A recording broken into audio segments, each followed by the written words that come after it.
This video is on the objective, make a conclusion and interpret the results for testing the difference between two means, right? Two population means, but where the population's standard deviations are unknown. So you'll be running across a student's t-distribution with, so many degrees of freedom. And the number of degrees of freedom, remember, depends on if you have a pooled situation or a non-pooled scenario. And this is using the p-value approach. So remember how to make a decision using the p-value approach. You find your test statistic, you find the p-value for that test statistic, and then you compare the p-value to alpha, the significance level. And if the p-value is less than or equal to alpha, you're going to reject the null hypothesis. And if the p-value is greater than alpha, you don't reject or fail to reject the null hypothesis. And then after that decision, you make your conclusions. You've seen this before. This doesn't change. All the steps of hypothesis testing are the same here. So again, if you're unfamiliar with the topic, want to see more about it, click on More Instruction. Look at their videos, their notes, their examples, and hopefully those help you. All right.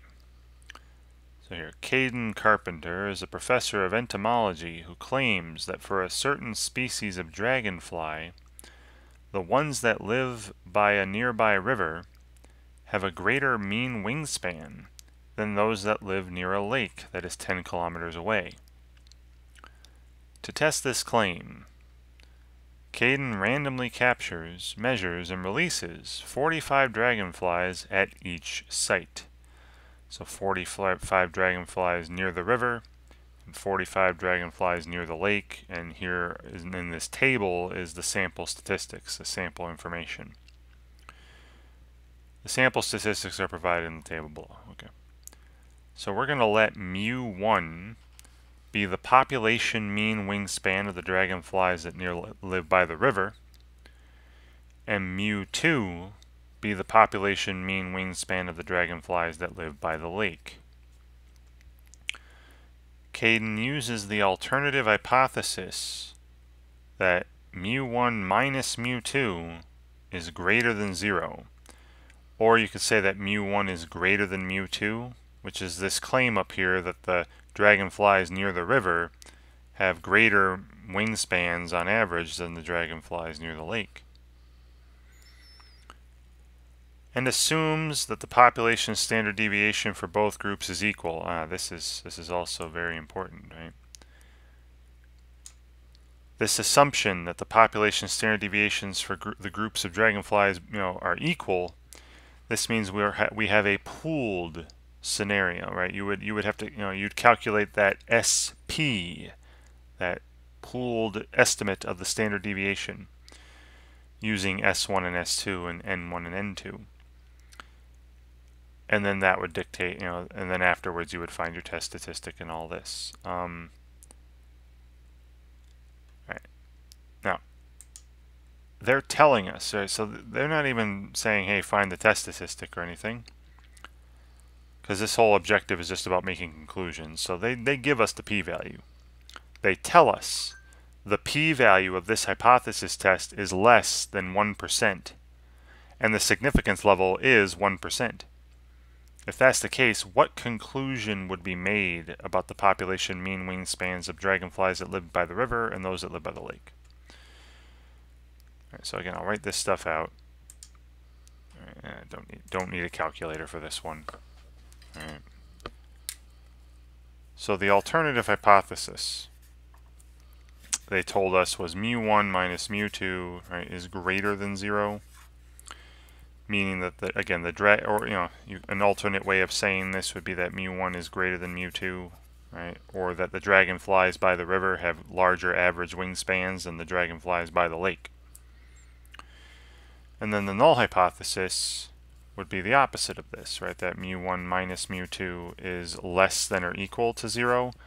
But, you know, for the purposes of the test, we'd just be assuming the equal part. We'd assume that mu1 minus mu2 is equal to 0. Alright. And then from the alternative hypothesis, you know, it's mu1 minus mu2 is greater than a value, greater than 0. This would be a right-tailed test. And then I would find my test statistic and find the area to the right of that test statistic, you know, under a certain t distribution with so many degrees of freedom. But we're not asked to find all that yet. That's for a later objective when we put all the steps together. What we are told is that the p-value is less than alpha. And if it's less than alpha, then it's definitely less than or equal to.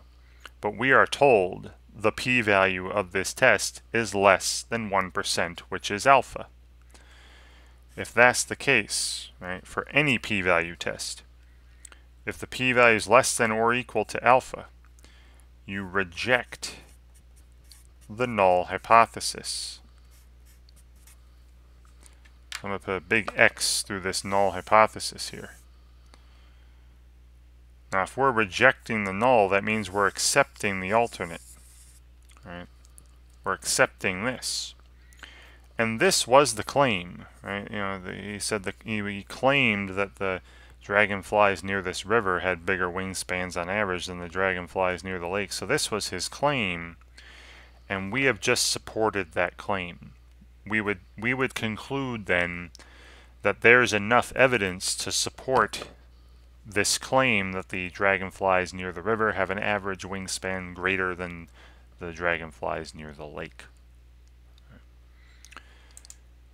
So again, here we'd be rejecting the null hypothesis. You gotta select all that apply here. And the conclusion of the hypothesis test is that there is sufficient evidence to suggest that the population mean wingspan of the dragonflies that live near the river is greater than the population mean wingspan of the dragonflies that live by the lake. That's exactly what I said in other words. All right, great. All right. And that's all you're asked to do for these kind of problems. Just, you know, would you reject the null or not? And then how would it be concluded, right? That's the make a conclusion and interpret the results put together. And it's p-value, and they tell you right away, they tell you the p-value is less than the significance level. In the future, right, in videos for upcoming, you know, complete, you know, when I'm having to complete all the steps of a hypothesis test, you know, we'll have to find the p-value ourselves and then compare it to alpha and stuff like that. All right, and you know, read your answer explanations, please. Hopefully those help you, along with, you know, watching these videos and looking at more instruction. Hopefully all this stuff helps you out when you're working on these on your own. And thank you very much for watching.